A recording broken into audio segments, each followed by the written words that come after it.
आज हम लोग जेपीएससी पेपर 2 खोरठा उसका जो यहाँ टेस्ट हुआ था उन सारे महत्वपूर्ण जो सवाल हैं उन पर चर्चा करते कैसे लिखना है और कैसे लिखा जाता है। ठीक है, उन सवालों को देखते हैं कि कैसे लिखा जाता है। और ये जो टेस्ट पेपर बनाया गया है वो 6th जेपीएससी में जैसा बनाया गया था उसी हिसाब से ही यहाँ पर टेस्ट लिया गया है। उसी के अकॉर्डिंग आपको जवाब देना है सवालों का, कैसे जवाब देना है, क्या लिखना है, क्या नहीं लिखना है, वो चीज़ हम लोग देखते हैं। ये क्वेश्चन में क्या क्या दिया गया था उसके अकॉर्डिंग क्या लिखना नहीं लिखना उसके बारे में हम लोग आज चर्चा करते हैं। तो सबसे पहले हम लोग यहाँ पर टेस्ट दे रहे हो या फाइनल एग्ज़ाम दे रहे हो। यहाँ टेस्ट देने का मतलब ये चीज़ है कि फाइनल एग्ज़ाम की हम लोग तैयारी कर रहे हैं। यहाँ पर यहीं पर हमारा सारा रणनीति बनाना है, ठीक, फाइनल के लिए, ताकि वहाँ पर हमें क्वेश्चन को लिमिट टाइम में और सारा कंटेंट उतना ही समय में सारे सवालों का जवाब हम दे सकें। उसमें क्या है कि अगर हम लोग सवाल का जवाब दे रहे हैं और किसी एक सवाल में भी पूरा सवाल देने के बाद अगर एक सवाल हमसे छूट जाता है तो समझिए कंपटीशन से काफ़ी कोसों पीछे हो गए, दूर हो गए। 4000-5000 स्टूडेंट के बीच में आपका कंपटीशन है, तो उसको आगे करना है तो सारे सवाल का जवाब लिमिट टाइम में और भरपूर कंटेंट के साथ में देना है उसको।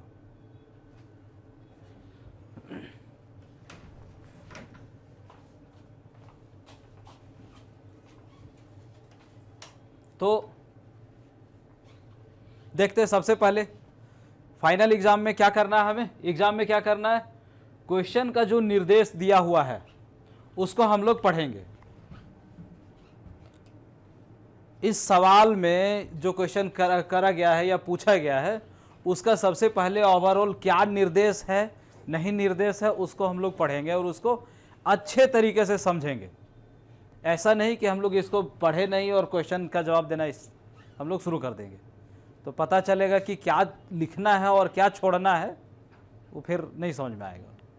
इसलिए शुरू में ही निर्देश में सारा चीज़ दिया हुआ रहता है कि कौन सवाल का जवाब देना है, कितना जवाब देना है, वो चीज़ ये निर्धारित करता है।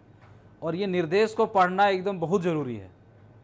ठीक है, निर्देश आप पढ़िएगा तो 3 घंटे में सारे सवालों का जवाब आराम से दे सकेंगे, नहीं तो फिर समय का कमी हो जाएगा। साहित्य है और साहित्य में लिखना बहुत पड़ता है।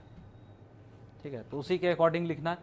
देखिए इसमें ये जो आएगा खोरठा पेपर 2 में, खोरठा का जो एग्ज़ाम आएगा पेपर 2 वो 2 भाग में बटा रहेगा, ग्रुप ए और ग्रुप बी, मतलब खंड अ और खंड बा। ये 2 भाग में बटा रहेगा।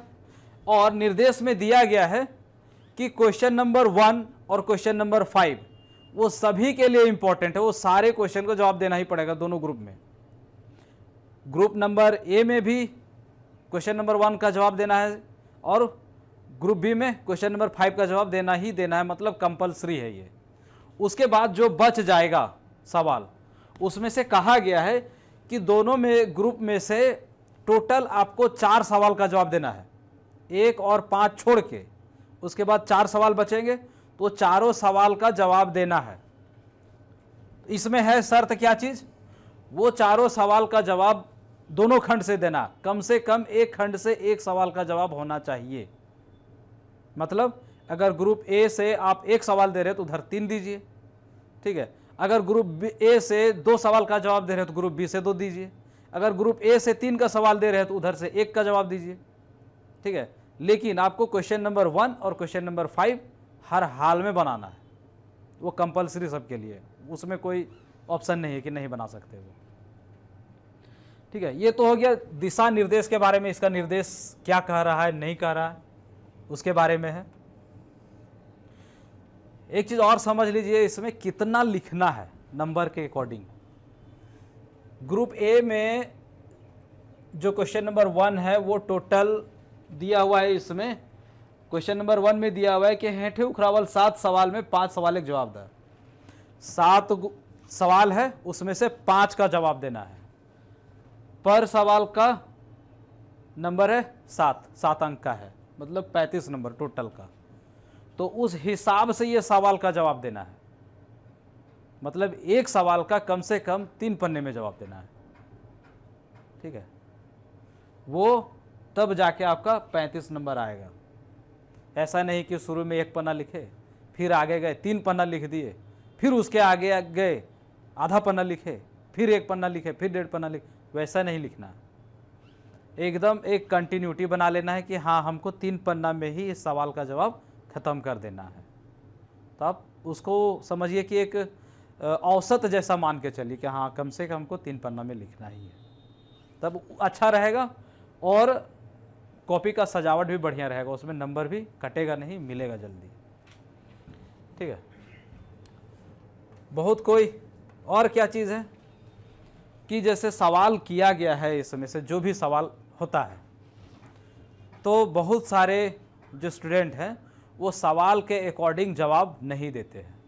सवाल कह रहा है क्या और जवाब उसका कह दे रहा है क्या, बिल्कुल टू द पॉइंट देना है, ठीक है। अगर बोल दिया जाए कि झारखंड के बारे में लिखना है तो झारखंड के बारे में ही लिखना है। ऐसे नहीं घुमा फिरा के हम लोग लिख रहे हैं कि हजारीबाग ये भारत में है या बिहार से है या भारत का पूर्वी क्षेत्र में, ये सब नहीं। झारखंड मतलब झारखंड, टू द पॉइंट। अगर आए बाएँ हम लोग लिखेंगे तो उसमें टाइम भी जाएगा और बढ़िया से जवाब भी नहीं आएगा उसका, तो टू द पॉइंट लिखना है। तो दिए होंगे इसमें आप लोग जवाब सारे का लिखे होंगे, तो एक एक करके हम लोग ये सारे सवाल पे चर्चा करते हैं और उसको कैसे लिखना है उसके बारे में बताते हैं, ठीक है। देखिए हेठे उखरावल 7 सवाल में 5 सवाल एक जवाब देना है, 5 सवाल का जवाब देना है। इसमें पहला में मान लेते हैं कि पहला का लिख रहे हैं, खोरठा भाषक जन्म कथा भिनु भिनु विद्वानिक मते उखरावा। इसमें क्या होता है, खोरठा भाषक जन्म, खोरठा भाषा का जन्म कैसे हुआ, उसका इतिहास क्या है, उससे लिखना है। तो स्टार्टिंग भाषा कब बनता है, जब छोटा छोटा चीज़ मिलता है। तो स्टार्टिंग हमें वही छोटा चीज़ से करना है कि सबसे पहले शब्द आखिर ये खोरठा, जो हम लोग खोरठा ये जो शब्द जानते हैं खोरठा, ये आखिर खोरठा के अलावा और कुछ भी तो हो सकता था, लोग क्यों कहा कि यही जो शब्द है वो खोरठा ही होगा। तो स्टार्टिंग हम लोग इस खोरठा शब्द के उत्पन्न होने से करेंगे, ठीक है, कि ये खोरठा शब्द का उत्पन्न हमारा कहाँ से हुआ, कैसे हुआ और कौन कौन से विद्वान इस खोरठा शब्द के उत्पन्न होने में अपना अपना मत दिए हैं, उसको लिखेंगे सबसे पहला में। भूमिका में हमारा वही जाएगा, ठीक है। उसके बाद इसके जन्म कथा को लिखेंगे, खोरठा भाषा का जन्म कथा कैसे होता है, ठीक है। इसमें 2 तरह का होता है, प्राकृति से है और प्राकृत अपभ्रंश से है। तो प्राकृति से जो इसका भाषा का जन्म हुआ है और जो इनके विद्वान हैं जो मानते हैं कि हाँ ये प्रकृति से ही उत्पन्न हुआ है, उन विद्वानों का मत इसमें लिख देना, कम से कम 2 विद्वान का मत लिखेंगे, ठीक है। उसी तरह से इसका जो सेकेंड पार्ट आएगा अपभ्रंश, प्राकृत अपभ्रंश जो आया है खोरठा का, उसमें भी कम से कम 2 विद्वान का मत लिखेंगे, ठीक है। आंसर हमें लिखना है तो ऐसा नहीं कि पहला में हम 4 विद्वान का लिख दिए और दूसरा में 2 विद्वान का लिख दिए, नहीं, 2-2 मान लीजिए, एक ही मान लीजिए कि हमें 1 विद्वान का मत लिखना है इसमें, 1 विद्वान का मत इसमें लिखना है, ठीक है। उतना लिखने के बाद इसमें हम लोग अंतिम में निंघरौती करेंगे कि हाँ चलो इतना मत या खोरठा शब्द का जन्म होने के बाद जो विद्वान सब जो मत दिए हैं अपना भाषा बनाने के लिए, खोरठा भाषा बनाने के लिए, उनका जो मत आया, ठीक है। और जो विद्वान सबसे ज़्यादा जिस मत को मानते होंगे, प्राकृतिक अपभ्रंश या प्रकृति अपभ्रंश, ये दोनों में से जिस मत को विद्वान सबसे ज़्यादा मानते होंगे उसी को हम लोग निंघरौती में लिख देंगे, ठीक है, कि ये मत को, इस मत को ये इन विद्वानों ने माना है और खोरठा भाषा का उत्थान हुआ है, प्रचार प्रसार हुआ है, ठीक है। दूसरा में लिखेंगे, दूसरा क्या है, खोरठा मानकीकरण कैसे भेले, ई बात के फरिज करा। बहुत कोई क्या है लिखता है। देखिए इसमें साफ पूछा है मानकीकरण कैसे भले, मानकीकरण कैसे हुआ, मानकीकरण किस किस को हम किए वो चीज नहीं पूछ रहा है। ठीक है, मानकीकरण किस किस शब्द को किए हैं या किस किस अक्षर को किए वो चीज नहीं पूछ रहा है। मानकीकरण कैसे होता है वो चीज पूछा गया है इसमें। ठीक है, मानकीकरण करने का प्रोसेस पूछा है इसमें, तो उस प्रोसेस को हम लोग बताएंगे। ठीक है, शुरू में क्या लिखेंगे मानकीकरण में कि मानकीकरण कैसे हुआ, काहे क्यों जरूरी है मानकीकरण का। ठीक है, खोरठा भाषा का मानकीकरण होना क्यों जरूरी है उस तथ्य को लिखेंगे। उसके बाद अगला पॉइंट में क्या लिखेंगे, मानकीकरण कैसे। ठीक है, खोरठा भाषा का मानकीकरण क्यों, उसका जवाब हो गया। अब उसका मानकीकरण कैसे किया जाता है उसको लिखेंगे। ठीक, उसमें 4-5 पॉइंट बना के लिखना है। अब मानकीकरण जब हो गया खोरठा भाषा में किन किन चीज़ों का हम लोग मानकीकरण किए हैं, तो ऐसा नहीं है कि हम लोग बैठ के इतना भर में मानकीकरण कर दिए और यही रूम में उसको ख़त्म कर दिए। उसको लोगों को तो बताना है। खोरठा जितना बड़ा क्षेत्र में बोला जाता है उतना बड़ा क्षेत्र में हर लोगों को खोरठा के बारे में बताना है, और जिन जिन शब्दों को जिन जिन अक्षरों को हम लोग मानकीकरण किए हैं उसको तो बताना है। मतलब जो मानक रूप है उसको हमको प्रचार प्रसार करना है। तो उसको कैसे करेंगे, अखबार के माध्यम से, लेखनी के माध्यम से, ठीक है, आकाशवाणी के माध्यम से, चाहे जैसे भी हो उस तरह से हम लोग करेंगे, तब जाके खोरठा को हम लोग प्रचार प्रसार कर सकते हैं उसका। और अंतिम में निंघरौती में भी लिख देंगे हम लोग मानकीकरण क्या होता है, कैसे होता है, ठीक है, और क्यों जरूरी है, उसका सारा का 2-4 लाइन निचोड़ हम लोग लिख देंगे। इसमें ये कभी भी नहीं लिखना है कि अक्षर के रूप में मानकीकरण, ठीक है, या पहला मानकीकरण में ये हुआ, दूसरा मानकीकरण में ये हुआ, तीसरा मानकीकरण में ये हुआ, ये चीज़ कभी नहीं लिखना है। वो चीज़ पूछा ही नहीं है इसमें। ठीक है, मानकीकरण का प्रोसेस पूछा है कि मानकीकरण कैसे किया जाता है और मानकीकरण क्यों जरूरी है, उस चीज़ को लिखना है। क्या किए वो चीज़ नहीं लिखना है।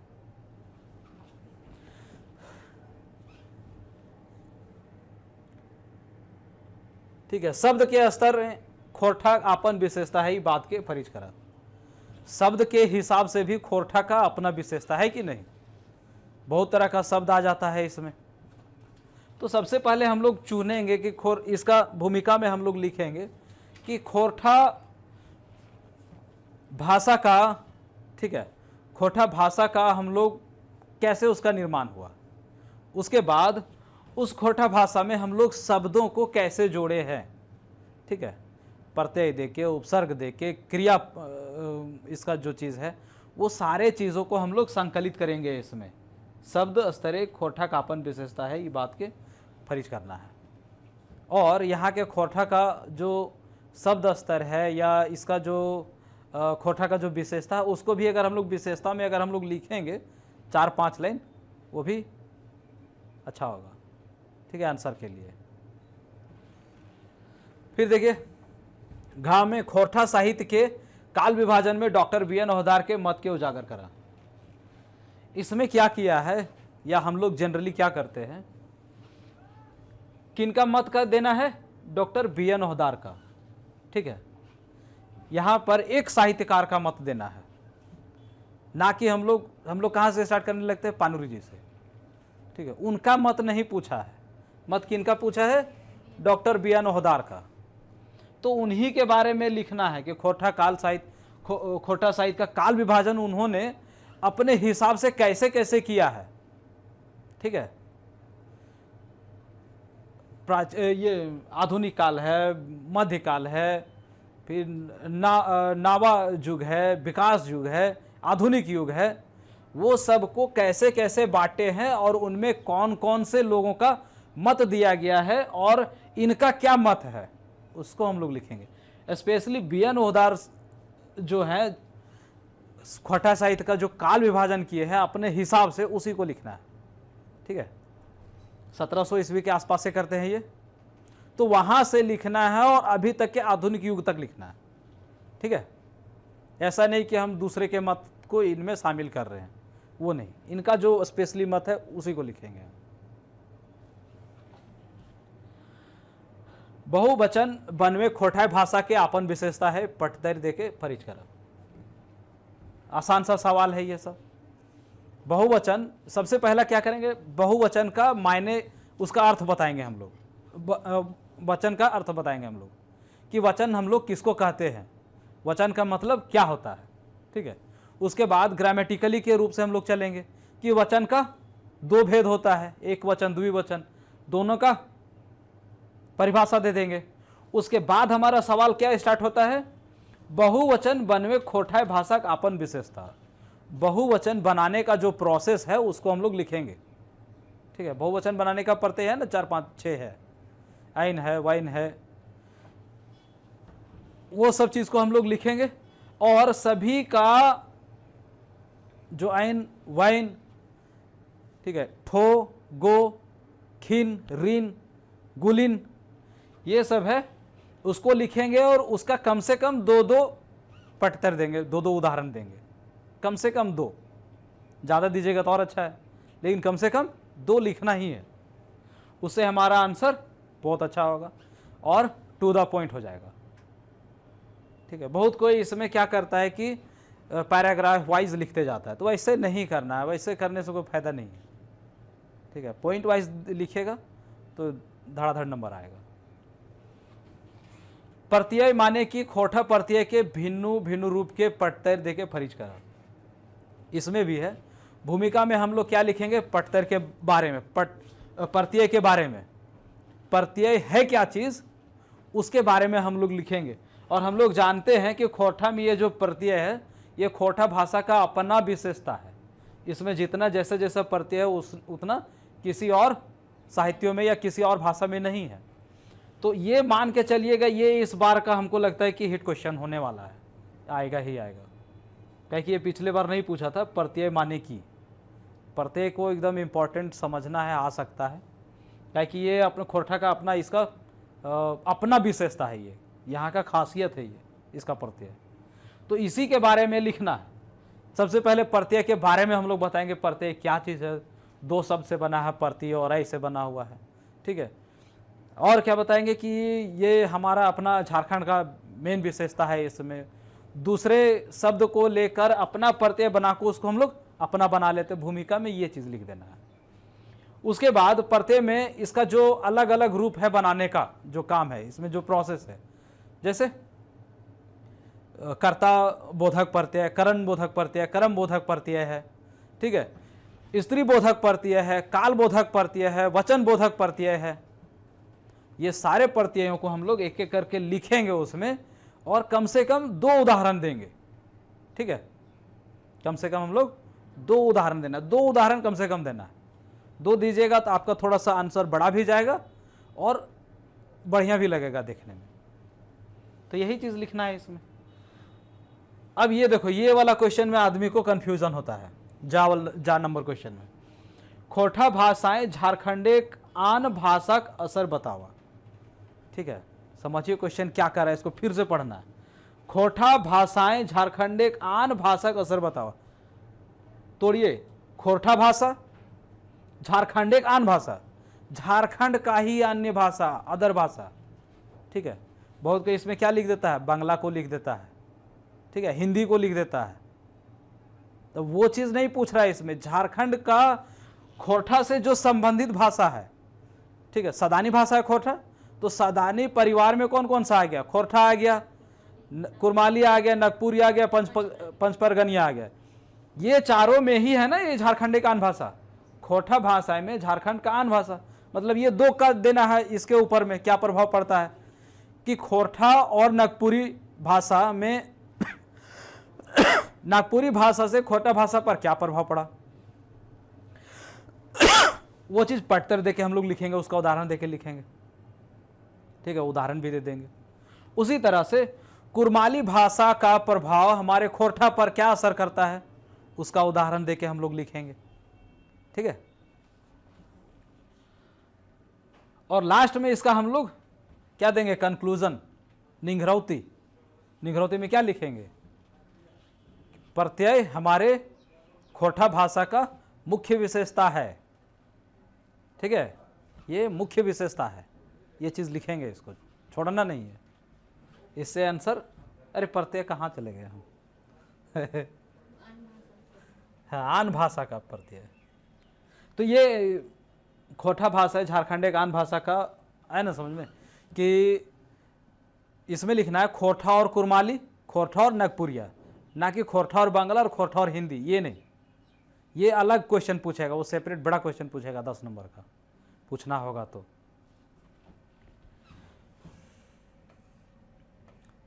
फिर देखिए दूसरा में, ये क्वेश्चन नंबर 1 का इंपॉर्टेंट में 5 सवाल का जवाब देना, ये हर हाल में देना है आपको।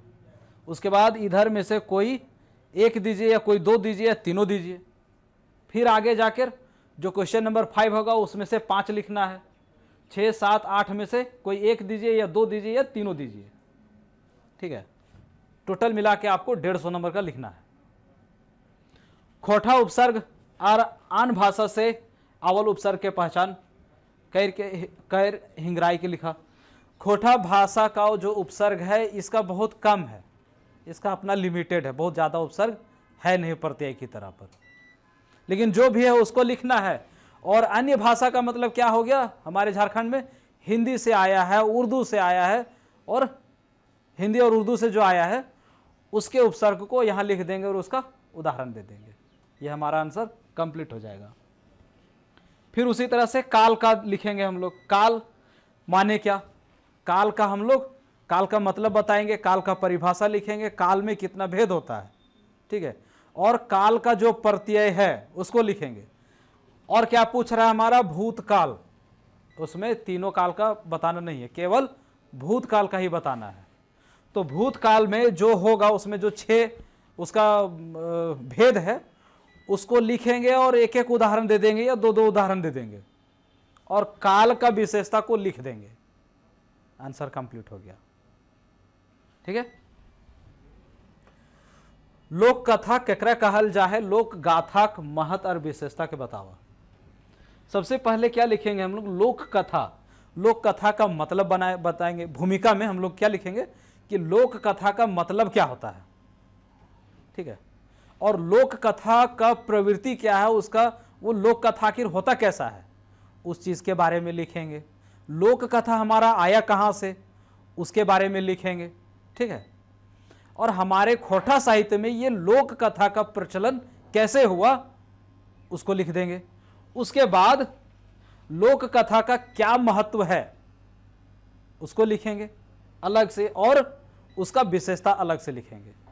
महत्व और विशेषता को एक साथ नहीं लिखना, कोशिश करना कि लोक कथा का महत्व फिर लोक कथा का विशेषता अलग अलग लिखना है, ठीक है। आंसर कंप्लीट हो जाएगा। फिर लोक गाथा केकरा कहल जाए, लोक गाथा और लोक कथा मांझे समानता और असमानता के खिलाफ। क्वेश्चन ठीक से समझ लेना। लोक कथा केकरा कहल जाए, इसमें समझ लो 2 क्वेश्चन हो गया है। लोक गाथा केकरा कहल जाए, लोक गाथा और लोक कथा के मांझे समानता और असमानता के उकराना। ये नहीं करना है कि लोक कथा का समानता और असमानता हम लोग लिख दिए, विशेषता और महत्व को लिख दिए। तो हम लोग लोक गाथा के बारे में हम लोग बताएंगे भूमिका में कि लोक गाथा का मतलब क्या होता है, ठीक है। लोक गाथा का प्रवृत्ति कैसा है, लोक गाथा आया कहाँ से है, ठीक है। और लोक गाथा को हम लोग क्या कहते हैं, इसको महराई भी कहते हैं, ठीक है। और उसमें एक स्टोरी है, उसको अगर हम लोग थोड़ा सा 5-10 लाइन अगर लिख देंगे वो ज़्यादा बेटर हो जाएगा इसमें, ठीक है। सांवरा और लोरी का कहानी जो है उसको हम लोग थोड़ा सा सार भाव में लिख देंगे, ठीक है। दोनों भाई का कहानी वीर गाथा पर है रिलेटेड, उसको लिख देंगे। अब इसके बाद क्या करेंगे कि लोक गाथा और लोक कथा, लोक गाथा और लोक कथा के बीच में क्या समानता है, क्या इक्वालिटी है उसको लिखेंगे। और फिर अलग से क्या लिखेंगे, ये दोनों में क्या असमानता है वो चीज लिखेंगे, ठीक है। कथा को कहा जाता है और गाथा को गाया जाता है, यही चीज है। फिर देखिए, कोनो एगो खोटा नाटक के जय भाव बतावा। कोई भी एक नाटक का जो भी आपको याद होगा, ठीक है। मान लेते हैं कि अजगर के बारे में हम लोग लिख रहे हैं, तो अजगर सबसे पहले क्या करना है कि नाटक का हमारे खोरठा साहित्य में नाटक का प्रचलन कहाँ से आया उसको हम लोग निकाल के उसको लिखेंगे 2-4 लाइन। ठीक है, उसके बाद हमारे खोरठा में नाटक क्वेश्चन के हिसाब से लिखना है कि एक नाटक के बारे में बताना है। तो जो नाटक के बारे में आप बता रहे हैं उसके राइटर के बारे में बताना है। मान लेते हैं अजगर, अजगर हम लोग लिख रहे हैं उसका। ठीक है, अजगर के बारे में क्या लिख देना है हमारा, उस राइटर के बारे में लिखना है, और उस अजगर जो नाटक हम लोग लिख रहे हैं उसका सार भाव उसमें लिख देना है। ठीक है, कि अजगर में क्या क्या हुआ था, ये कैसा नाटक है। उसके बाद क्या लिखेंगे, इस नाटक से हमारे समाज में क्या प्रभाव पड़ा। उन राइटर, जो राइटर लिखे हैं इस अजगर को, जिस पर्पस से लिखे हैं, क्या वो पर्पस हमारे समाज को प्रभावित करता है कि नहीं करता, उसको हम लोग लिख देंगे। ठीक है, नाटक से क्या प्रभाव पड़ा उसको लिखेंगे, और अंतिम में इसका हम लोग निगरौती दे देंगे कि नाटक में आखिर क्या होता है, क्यों होता है। ठीक है, इसका आम आदमी पर क्या प्रभाव पड़ता है, वो चीज़ हम लोग 2-4 लाइन लिखेंगे नाटक में। खोटा संस्मरण के विकास के बारे में क्या लिखना है। तो खोटा संस्मरण में क्या होता है कि स्मरण से ही है, ये क्या चीज़, मन परवा इसको भी बोलते हैं। जो चीज़ याद करके लिखा जाता है वही चीज़ संस्मरण कहलाता है। तो स्मरण के चारों ओर रहता है ये चीज़। स्मरण में क्या क्या आ जाएगा, संस्मरण आ जाएगा, जीवनी आ जाएगा, यात्रा वृत्तांत आ जाएगा, इतिहास आ जाएगा, निबंध आ जाएगा, और आत्मकथा भी आ जाएगा। ये जितना भी चीज़ है वो चीज़ हम लोग क्या चीज़ करते हैं, मन पार के लिखते हैं, मतलब याद करके लिखते हैं। वैसा साहित्य जिसको हम लोग याद करके लिखते हैं उसी को हम लोग संस्मरण कहते हैं। ठीक है, तो संस्मरण में शुरू में इसका भूमिका लिखना है कि संस्मरण आखिर है क्या चीज़, कैसे आया है। ठीक है, और संस्मरण के अंदर में क्या क्या चीज़ रहता है। ठीक है, बताए ना 4-5 चीज़ रहता है, वो चारों पांचों चीज़ का पैराग्राफ वाइज या पॉइंट वाइज लिखते जाएंगे हम लोग कि यात्रा वृत्तांत में ऐसे ऐसे होता है, इतिहास में ऐसे ऐसे होता है। लेकिन इतिहास में क्या चीज़ है, हर आदमी अपना इतिहास लिखना चाहता है लेकिन इतिहास नहीं लिख पाता है। क्यों? क्योंकि उसमें संवेदना और भावना, अनुभूति जुड़ा हुआ रह जाता है, इसलिए वो इतिहास नहीं कहलाएगा। इतिहास में संवेदना और अनुभूति नहीं रहता है। ठीक है, जहाँ पर संवेदना और अनुभूति घुसा वो सारा चीज़ अलग अलग हो जाता है। ठीक है, तो वही चीज़ इसमें संस्मरण में लिखेंगे हम लोग। अब देखिए खंड बा में उसी तरह से सवाल हम लोग पढ़ लेंगे ऊपर में कि हेठे उखरावल 7 सवाल में 5 सवाल के जवाब देना, इसमें से किसी 5 सवाल का जवाब देना है। ठीक है, ऐसा नहीं कि एकदम पूरा सब लिख दिए, पढ़े उड़े है नहीं और लिख दिए सारा चीज। पहला में क्या चीज़ है चर्चा कर लेते हैं। खोरठा साहित्य हिंदी साहित्य प्रभाव के बेस भावी लिखा। ये देखिए यहाँ पर आगे ना, झारखंडिक आन भाषा अलग है, खोरठा पर हिंदी साहित्य और बांग्ला साहित्य का क्या प्रभाव है, उसके बारे में सवाल आ सकता है। खोरठा साहित्य में हिंदी साहित्य का या फिर खोरठा साहित्य में बांग्ला साहित्य का क्या प्रभाव पड़ा। ठीक है, वो चीज़ हमको लिखना है, ना कि इसमें हम लोग लिख देंगे नागपुरी, कुरमाली, ये सब कुछ नहीं लिखना है। खोरठा पर हिंदी साहित्य का क्या प्रभाव पड़ा है उसको लिखना है, और पढ़ना ही पढ़ना है, क्योंकि ये तीन क्षेत्र से पूरा का पूरा हिंदी भाग से घिरा हुआ है। तो जाहिर सी बात है इसके साहित्य में या खोरठा के बोलचाल में हिंदी का प्रभाव तो पड़ेगा ही। ठीक है, तो इसको हम लोग शुरुआत कैसे करेंगे। ठीक है, शुरू में हम लोग लिखेंगे क्या चीज़ कि खोरठा साहित्य के बारे में हम लोग लिखेंगे कि हमारा खोरठा साहित्य ऐसा है। ठीक है, इतने लोग यहाँ पर हैं जुड़े हुए जो लिख रहे हैं खोरठा साहित्य। अब उस पर क्या करना है कि खोरठा साहित्य पर हिंदी साहित्य का क्या प्रभाव पड़ा है।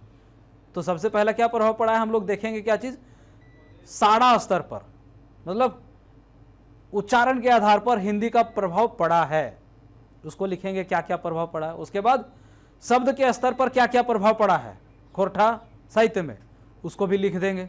उसके बाद क्या लिखेंगे, साहित्य के हिसाब से, हिंदी साहित्य के हिसाब से खोरठा साहित्य पर क्या प्रभाव पड़ा उसको लिखेंगे।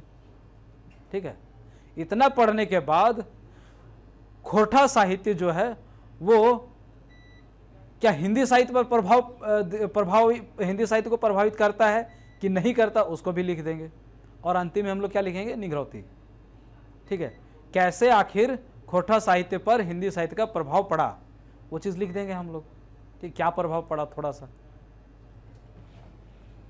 बुझवेल माने कि एकर महत और विशेषता के लिखा। ठीक है, तो बुझवेल को क्या कहते हैं हम लोग, पहेली है ये, हिंदी में हम लोग बोल सकते हैं बुझवेल। तो ये चीज़ भी एक साहित्य में हमारे ये मनोरंजन का चीज़ है। ये बुझवेल के बारे में हम लोग शुरू में भूमिका में लिखेंगे कि आखिर बुझवेल है क्या चीज़।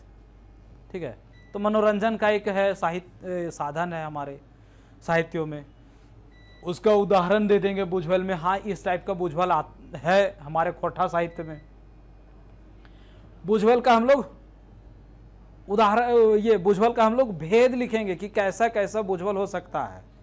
ठीक है, एक लाइन का भी होता है, 2 लाइन का भी होता है, हाँ, कविता रूप में होता है, गीत रूप में होता है। ठीक है, वो चीज़ लिखेंगे, और वो अगर कविता रूप में लिख रहे हैं तो उसका उदाहरण देंगे। ठीक है, बुझवेल का गीत रूप में लिख रहे हैं तो उसका उदाहरण दे देंगे 2-3 गो। और लास्ट में क्या लिखेंगे कि इस बुझवेल का महत्व क्या है, महत्व क्या है, महत्व लिखेंगे, और विशेषता क्या है, विशेषता को लिखेंगे। ठीक है, ऐसा नहीं करना कि महत्व और विशेषता एक साथ लिखना, नहीं, महत्व को अलग लिखिए, विशेषता को अलग लिखिए। इससे क्या होगा, अलग अलग रहेगा तो आपका थोड़ा सा आंसर लंबा भी दिखेगा और लगेगा कि हाँ कंटेंट इसमें भरा हुआ है। अगर इकट्ठा लिख दिए, एक लाइन छोड़ के एक लाइन, मतलब कि महत्व और विशेषता एक साथ में, कि महत्व ऊपर विशेषता नीचे, तो उसे पता नहीं चलेगा कि क्या लिखा हुआ है। महत्व और विशेषता को अलग अलग लिखना है। फिर देखिए, खोरठा शिष्ट साहित्य के विकास में डॉक्टर ए.के. झा जी के योगदान के खाटे खूंट बतावा। ए.के. झा का क्या योगदान है खोरठा साहित्य में, उनके बारे में बताना है। तो सबसे पहले शुरुआत करेंगे खोरठा, मतलब कि ए.के. झा जी के बारे में। ठीक है, कहाँ जन्म लिए, मतलब थोड़ा सा उनका परिचय देंगे। ठीक है, उसके बाद परिचय देने के बाद उन्होंने अपने जीवन में क्या उपलब्धि हासिल की। ठीक है, कहाँ तक पढ़े, क्या बनाया गया, और कोई आंदोलन किए कि नहीं किए, किसी आंदोलन में शामिल थे कि नहीं शामिल थे। ठीक है, यहाँ के झारखंड के लोगों को इस खोरठा के बारे में क्या बताना चाहते थे। ठीक है, वो सब चीज़ था कि नहीं, ये सब चीज़ हम लोग लिखेंगे उनके बारे में। और क्या लिखेंगे कि झा जी का जो रचना है, वो कौन कौन से रचना किए हैं, थोड़ा सा उस रचना के बारे में भी लिख देंगे। अगर रचना में अगर कोई कविता है झा जी का, तो 1-2 कविता भी लिख देंगे हम लोग। ठीक है, आंसर में। और क्या करेंगे कि झा जी जो खोरठा शिष्ट साहित्य में जो योगदान दिए हैं, क्या उसका प्रभाव हमारे खोरठा जो क्षेत्र है उस पर पड़ता है कि नहीं पड़ता, उसको लिखेंगे। एकदम बिल्कुल पड़ता है। पानुरी जी के बाद झा जी ही एक ऐसे साहित्यकार हुए जिन्होंने खोरठा को झारखंड में द्वितीय राजकीय भाषा का दर्जा दिलाया, और झारखंड में सबसे ज़्यादा दूसरा मतलब सबसे ज़्यादा बोला जाने वाला ये भाषा है झारखंड का खोरठा, बहुत बड़े क्षेत्र में बोला जाता है। तो कहीं ना कहीं हर संभव ए.के. झा ने प्रयास किया है खोरठा को आगे ले जाने का। यही सब चीज़ है, इनका योगदान हम लोग लिखते जाएंगे। ठीक है, खोरठा साहित्यिक विकास युगे ऊपर एगो गढ़िया नोट लिखा, विकास युग का खोरठा साहित्य। ठीक है, विकास युग में इनका क्या है, इस खोरठा साहित्य में अभी का युग, इसको क्या कहेंगे, आधुनिक से भी आगे है कि नहीं, आधुनिक से भी आगे है विकास युग। तो इस युग में इस खोरठा साहित्य का क्या मतलब है, क्या योगदान है, क्या कैसे है ये चीज़, उसके बारे में एक नोट लिखना है कड़े। ठीक है, तो वही चीज़ लिखेंगे हम लोग अपने साहित्य के बारे में, आधुनिक साहित्य के बारे में, जो आधुनिक राइटर है उन लोगों के बारे में थोड़ा थोड़ा लिखेंगे। ठीक है, और अभी कौन कौन से साहित्य, कैसे साहित्य आने वाले हैं उसको लिखेंगे। निंग्रौती में कैसा साहित्य होना चाहिए समय के हिसाब से, उसको लिखेंगे। यात्रा वृत्तांत खोरठा शिष्ट साहित्य के एगो अबगा गद्य विधा के ई बात के फरीज करा। सही बात है, यात्रा वृत्तांत अबगा गद्य विधा है ये। ठीक है, तो इसमें लिखेंगे हम लोग, सबसे शुरू में भूमिका में बताएंगे कि आखिर यात्रा वृत्तांत है क्या चीज़। ये संस्मरण से जुड़ा हुआ है। यात्रा वृत्तांत, है कि नहीं? इसको याद करके लिखा जाता है यात्रा वृत्तांत को, ठीक है। और हम अपने आंसर में लिखेंगे, भूमिका में कहेंगे क्या चीज यात्रा वृत्तांत है, क्या चीज उसका मतलब बताएंगे, ठीक है। और कुछ कुछ यात्रा जो किए हुए हैं साहित्यकार सब, उनका वर्णन करेंगे। जैसे छोटा नागपुर, नागपुर एक नैनीताल, नेतरहाट, गैंगटोक यात्रा, दार्जिलिंग, ठीक है। तो इस तरह का जो है उसको लिखेंगे और थोड़ा थोड़ा उसके बारे में हम लोग लिख देंगे, ठीक है। कि छोटा नागपुर का नैनीताल है तो कौन से साहित्यकार ने इसको लिखा है और इस अपने यात्रा वृत्तांत में क्या कहने का प्रयास किया है, ठीक है, उसको लिखेंगे, संकलित करेंगे, ठीक है। और अंतिम में हम लोग अपना निगरानी देंगे, क्या है आपका सजेशन, क्या होता है इस यात्रा वृत्तांत का। तो क्या हमारा सजेशन रहेगा, ये आपका गैद विधायक है, ठीक है। खोरठा साहित्य में विश्वनाथ दसोंधी राज के योगदान के बखान करा। वैसे ही जैसे झाजी योगदान खोरठा साहित्य में क्या था, उसी तरह से विश्वनाथ दसोंधी राज का भी है ना। तो सबसे पहले क्या लिखेंगे, विश्वनाथ दसोंधी राज जी के बारे में थोड़ा सा परिचय देंगे, उनका उपलब्धि देंगे, उनका रचना देंगे, क्या क्या लिखे हैं। अजगर लिखे हैं, भगजोनी लिखे हैं, माटिक पुथैल लिखे हैं और पुटुस परास लिखे हैं, ठीक है। उनका रचना लिख देंगे 2-4। उसके बाद कम से कम 2 रचना का जैर भाव देंगे, उसमें हम लोग सार भाव देंगे। मान लेते हैं अजगर और भगजोगनी, ये दोनों रचना जो उनका है, अजगर में क्या कह रहे हैं वो और भगजोगनी में क्या कह रहे हैं, उनका सार भाव हम लोग अपने आंसर में लिखेंगे, ठीक है। उसके बाद उनके साहित्य ये जो रचना लिखे हैं उसका पूरा समाज पर क्या प्रभाव पड़ा, 1-2 लाइन वो लिख देंगे, ठीक है। और अंतिम में निगरानी लिखेंगे उनका, ठीक है, कि साहित्य के क्षेत्र में उनका महत्वपूर्ण क्या योगदान रहा, उसको 2-4 लाइन हम लोग लास्ट में लिख देंगे निगरानी में। खोरठा मंत्र आधार की है बेस भावी उखरावा। मंत्र के बारे में हम लोग बताएंगे, भूमिका, आखिर मंत्र क्या चीज है, खोरठा में मंत्र क्या चीज है उसको हम लोग बताएंगे कि मंत्र, हाँ ये इस चीज को हम लोग मंत्र कहते हैं, वो चीज बताएंगे हम लोग। उसके बाद मंत्र का हम लोग प्रकार बताएंगे, भेद बताएंगे, ठीक है, किस तरह का मंत्र होता है।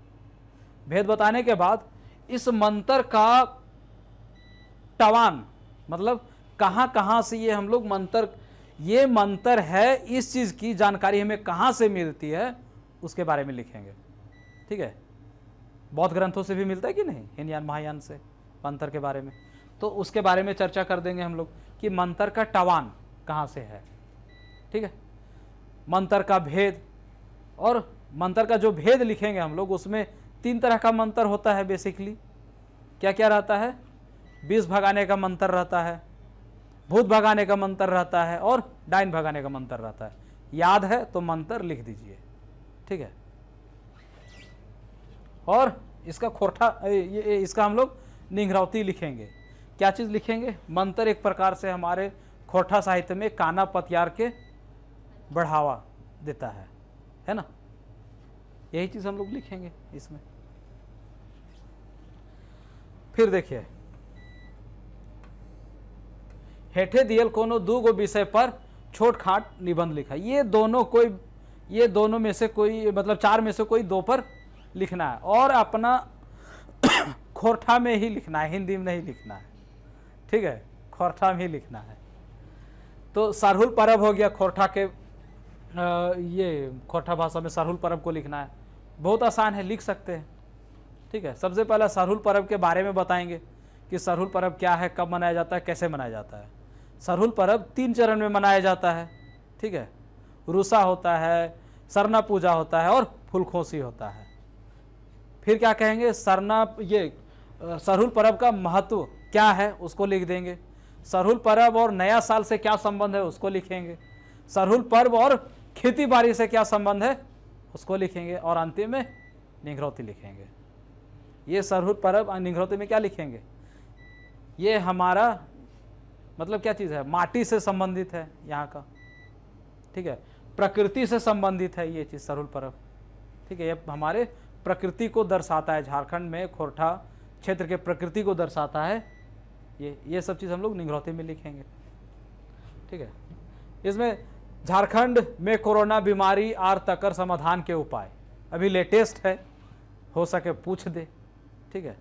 तो इसका झारखंड में कोरोना बीमारी क्या है ये नहीं पूरा भारत स्तर पर लिखेंगे, नहीं, झारखंड में मेन क्या हुआ वो चीज़ लिखेंगे, ठीक है।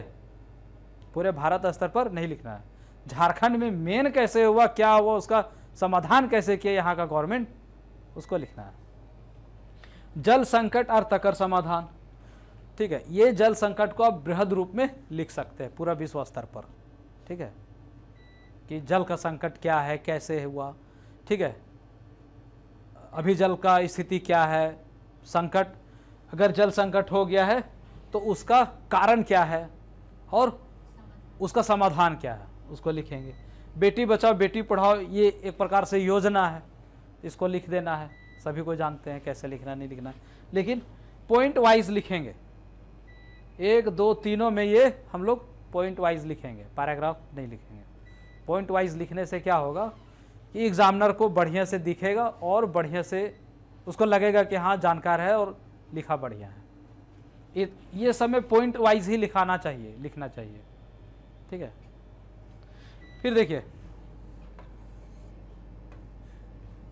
हेठे दियल गए उचित शीर्षक दे के खाट खूट करा, ये जो पैराग्राफ दिया गया है इसका एक शीर्षक बनाना है, पढ़ लेना है पहले कि हाँ क्या शीर्षक होना चाहिए, वो चीज़ ये शीर्षक देना है और इसका संक्षेपण कर देना है, ठीक है।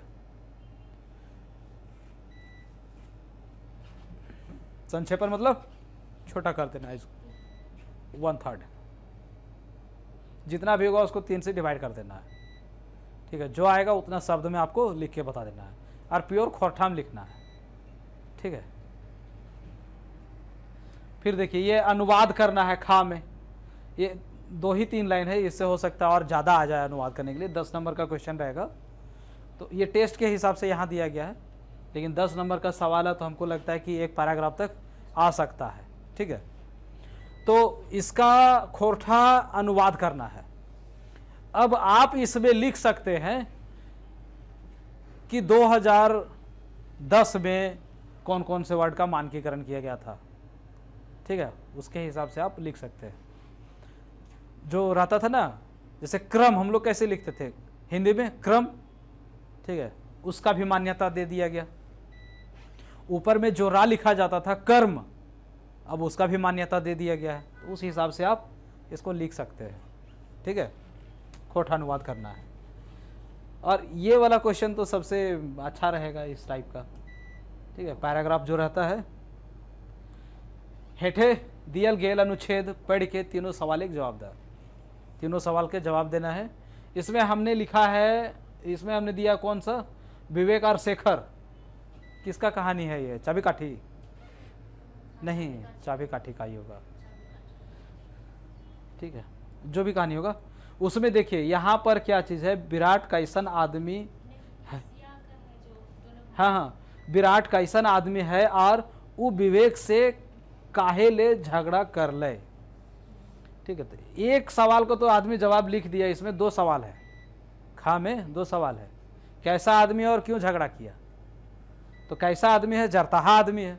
अब सवाल उठता है कि झगड़ा क्यों किया, तो झगड़ा इसमें बहुत कोई लिखा है कि कहा सुनी हो जाता है, नौकरी करता दोनों एक जगह पर, विवेक और विराट एक जगह नौकरी करता है, दोनों के बीच में कहा सुनी हो जाता है, झगड़ा हो जाता है, ये नहीं लिखना है। सेकंड सवाल का जवाब, सेकंड सवाल का जवाब क्या है, ये जो विवेक है वो विराट से उच्च पोस्ट पर रहता है, ठीक है, और विराट जो है वो उसके नीचे काम करता है, ठीक है। और विवेक जो कहता है वो विराट नहीं मानता है, इसीलिए दोनों के बीच में कहा सुनी हो जाता है। कहता है कि तुम अपना पोस्ट का धौंस दिखाएगा और उसी से बदला लेता है बाद में। तो ये चीज़ लिखना है, ये नहीं कि दोनों के बीच में दोनों एक जगह काम करता है और कहा सुनी होगी, ये नहीं। क्या है, विराट से विवेक उच्च पोस्ट पर काम करता है, इसीलिए दोनों के बीच में झगड़ा होता है, ये लिखना है। खोटा शिष्ट कविता विकास और एकर टवान के बेस से वर्णन करा। खोटा शिष्ट कविता, कविता के आधार, शुरू में हम लोग भूमिका में लिखेंगे कविता क्या है। शुरू में स्टार्टिंग समय में लोग कविता से ही स्टार्ट किए थे साहित्यों को लिखना, है कि नहीं? तो वहाँ से हम लोग स्टार्ट करेंगे, कविता के बारे में लिखेंगे, हम लोग भूमिका बांधेंगे, ठीक है। अब कविता के टवान, कविता का हमें क्या बोल सकते हैं, एविडेंस कहाँ से मिलता है वो चीज़ लिखेंगे। कविता का प्रकार लिखेंगे, एकल कविता गोच और डोंगल कविता गोच। एकल कविता गोच में कविता का लिख देंगे ये सब एकल कविता गोच है। डोंगल में ये सब लिख देंगे डोंगल कविता गोच है। अगर आपको एकागो उसमें से कविता याद है तो उसको उदाहरण में लिख देंगे कि ये कविता एकल कविता गोच का है और ये कविता डोंगल कविता गोच का है, ठीक है। और अंतिम में हम अपना निर्णय देंगे कि आखिर ये शिष्ट कविता में क्या है नहीं है, उसका हम लोग सारभाव मतलब निर्णय अंतिम में हम लोग दे देंगे, ठीक है। मोटा मोटी ये बात है, ऐसे लिखना था, एकदम टू द पॉइंट लिखना है, आए बाएं कुछ नहीं लिखना है। सवाल का जवाब नंबर के हिसाब से भी देना है। जैसे 10 नंबर का सवाल यहाँ पर पूछ रहा है तो कम से कम 4 पन्ना में उसका जवाब दीजिए, 10 नंबर का है तो, ठीक है। और अगर 7 नंबर का है तो कम से कम 3 पन्ना का जवाब दीजिए उसमें। और जितना इसमें लिखा हुआ है लगभग 3 पन्ना लिखा ही जाएगा, ठीक है। एक हो गया। दूसरी बात क्या करना है कि अगर हम लोग क्वेश्चन का जवाब दे रहे हैं तो हम लोग ग्रुप वाइज ही देंगे। अगर हम लोग खंड का स्टार्ट किए हैं तो उसमें से दिमाग पहले सबसे शुरू में क्वेश्चन पढ़ लेना है, दिमाग में फॉर्मेट बना लेना है कि हमको ये सवाल का जवाब देना है। उस हिसाब से हम लोग ग्रुपिंग करेंगे क्वेश्चन का और ग्रुप वाइज हम लोग लिखेंगे। ऐसा नहीं करना है कि ग्रुप ए का जो सवाल है वो लिख दिए, फिर उसके बाद ग्रुप बी का सवाल लिख रहे हैं, फिर ग्रुप ए का लिख रहे हैं, फिर ग्रुप बी का लिख रहे हैं। ऐसा नहीं करना है कभी भी।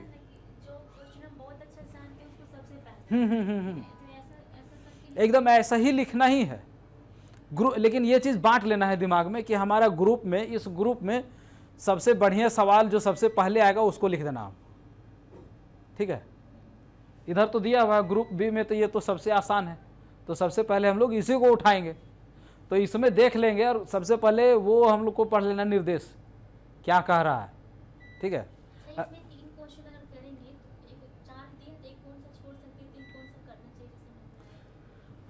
इसमें से तो हम बोलेंगे कि ये तीनों कर देना है, ठीक है, ये तीनों कर देना, मतलब ग्रुप बा पूरा लिख देना है।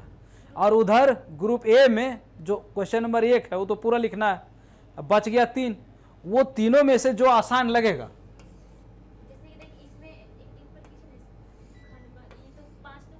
ये 5 तो कंपलसरी ही है।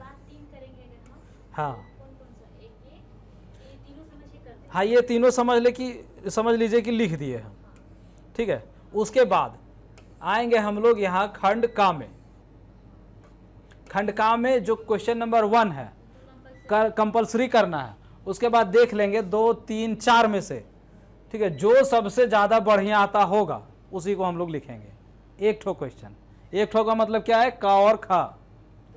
हाँ, का और खा मिला के 2 बना हुआ है, का और खा मिला के 3 बना हुआ, का और खा मिला के 4 बना हुआ है। तो देख लेंगे कि ये सब में से कौन सबसे बेहतर और सबसे अच्छा आएगा, उसी को हमको लिखना है, ठीक है। अगर इधर ही से अगर खंड का से आप स्टार्ट किए हैं और 1 से लेकर 4 तक ये तीनों बना दिए हैं, ठीक है, तो उधर जाना है खंड बा में, ये 5 का तो जवाब देना ही देना है। उसके बाद इसमें से 6, 7, 8 में से कोई एक का जवाब देना है। उसमें भी दिया हुआ का और खा, ठीक है, का और खा मिला के 6 बनाया हुआ का और खा। हाँ, दोनों देना है, ये तभी बनेगा। ऐसा नहीं कि 7 का हम का बनाए और खा नहीं लिखे, फिर नंबर कट जाएगा आपका, ठीक है।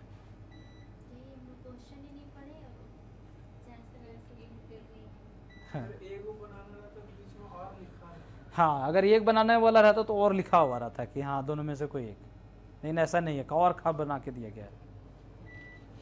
होता क्या है कि इससे बड़ा सवाल मतलब खोरठा में लिखाएगा नहीं लोगों का, ठीक है, उतना जल्दी जल्दी वर्ड आएगा नहीं, इसीलिए बड़ा सवाल पूछता नहीं है। वही सवाल को 2 भाग में तोड़ दिया है, ठीक है, 2 भाग में तोड़ देगा तो आराम से लोग लिख सकता है, ठीक है, 2-2 3-3 पन्ना लिख सकता है उतना सवाल का जवाब। तो समझ गए? सबसे पहले क्वेश्चन में निर्देश पढ़ेंगे, ठीक है, उस निर्देश के हिसाब से हम लोग सवाल का जवाब लिखेंगे। एक दूसरी बात, हम लोग अगर ग्रुप से स्टार्ट कर रहे हैं, ग्रुप ए से स्टार्ट कर रहे हैं, तो ग्रुप ए का हम लोग लिखेंगे, फिर ग्रुप बी का। ऐसा नहीं कि छोड़ छोड़ के लिखेंगे, कभी ग्रुप ए, कभी ग्रुप बी, कभी ग्रुप ए, कभी ग्रुप बी, ऐसा नहीं। ऐसा कीजिएगा तो हो सकता है एग्जामिनर के मन में क्या चलता हो, ठीक है। उसके बाद क्या लिखना है, अगर 7 नंबर का सवाल है तो लगभग हम लोग 3 पन्ना में उसका जवाब देंगे, और अगर 10 नंबर का जवाब है तो उसको हमको 4 पन्ना में हर हाल में देना है। नहीं 1 2 3 4 पेज नंबर तो ऐसे नहीं गिनाता है, हाँ, तो वो चीज़, जैसे ये दोनों मिला के देख लीजिए, ये 20 नंबर का है, का और खा मान लीजिए, ये 20 नंबर का है ना, ऊपर ही ले लीजिए ये दोनों, 6 में का और खा अगर मान ले रहे हैं, आंसर दे रहे हैं, 10 दूना 20, 2 सवाल है 20 नंबर का है, एक का हम लोग अगर 4 पन्ना में लिख रहे हैं तो 10 नंबर का हो गया, एक का फिर 4 पन्ना में लिख रहे हैं तो 10 नंबर का हो गया, मतलब 20 नंबर टोटल पन्ना कितना, 8 पन्ना। तो 8 पन्ना में हम लोग 20 नंबर का जवाब दे सकते हैं। ये काफ़ी बढ़िया रहेगा, कंटेंट काफ़ी ज़्यादा हो जाएगा, ठीक है। तो कोशिश करना है कितना में देना है, ठीक है, और लिमिट टाइम पर ही, टाइमिंग का हमेशा ख्याल रखना है। ऐसा नहीं कि अगर हमको कोई सवाल ज़्यादा आ रहा है तो उसको ज़्यादा एकदम लिख दिए हम लोग, 4 5 6 पन्ना लिख दिए, वैसा नहीं, उसको 3 पन्ना में हम लोग को लिमिट औसत करके चलना है कि हमको ये सवाल का जवाब 3 पन्ना में ही ख़त्म कर देना है, तो उसको ख़त्म करना है, ठीक है। इसमें से कोई सवाल आप लोगों का, कैसे लिखना चाहिए, क्या करना चाहिए, नहीं करना चाहिए, ठीक है। बहुत कोई का देखे हैं क्या चीज़, पन्ना में इधर भी मार्जिन छोड़ेगा और इधर भी मार्जिन छोड़ेगा, वो गलती नहीं करना है, ठीक है। हाँ, उस तरह का मार्जिन आपका यूपीएससी में चलता है, हमारा झारखंड एक ही साइड छोड़ना है मात्र, ना देखते हैं कि कोई कोई बीच में ही लिखता है, इधर भी छोड़ देता है और इधर भी छोड़ देता है, वो काम नहीं करना है, वो यूपीएससी में चलता है। हमारा झारखंड का अलग नियम कानून है, वो 1/4 ही आपको छोड़ना है, 1/4।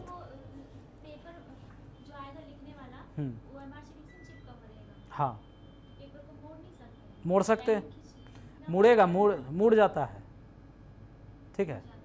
हाँ, अगर मोड़ के लिखते हैं, बहुत को है कि लाइन भी खींचता है, और जिसका एम हो गया है तो लाइन खींचेगा नहीं, ठीक है, मोड़ ही दिया बस हो गया उसके लिए चिन्ह, कुछ नहीं, वो इतना मजबूत रहता है कि जल्दी फटेगा नहीं, ठीक है। और ऐसा ही रहेगा, रूलिंग पेपर रहेगा, वाइट नहीं रहेगा, हाँ लाइनिंग वाला रहेगा, वाइट नहीं रहेगा, ठीक है। तो यही सब 2-3 चीज़ का ख्याल रखना है अपना आंसर राइटिंग में, कोई भी सब्जेक्ट हो, दोनों साइड मार्जिन नहीं छोड़ना है, 1/4 ही छोड़ना है, दोनों साइड मार्जिन यूपीएससी में चलता है, झारखंड में नहीं चलेगा, इसका अपना नियम कानून है। भले कॉपी करता है यूपीएससी का, लेकिन कुछ में ये अपना नियम कानून चलाता है, ठीक है। यही है।